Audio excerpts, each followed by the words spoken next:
Jingialang jong KHASI Hills Autonomous District Council Ryngkat bat Nongialam Shnong long ne kasngi kablaya kren ban kentu ke sarkar jilla ban penkelaya ke jeng penbena ban pelat ke application jong ke Civil Procedure Code but Criminal Procedure Code ha District Council Code and Traditional Council Code jong ke council.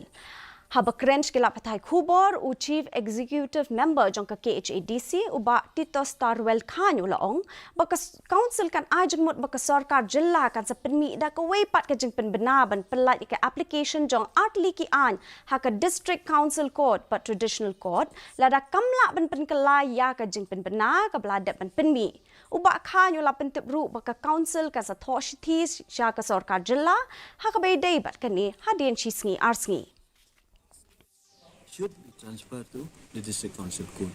Should there be it should be a clear notification. This meeting, which consists the EC of all MDC and especially the traditional heads, we have resolved to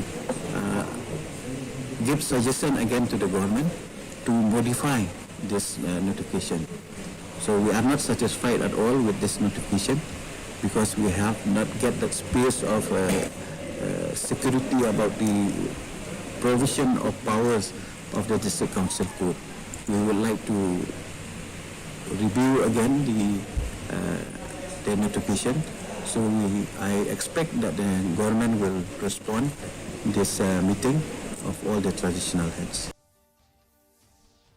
Ryngkat berbarok we pertai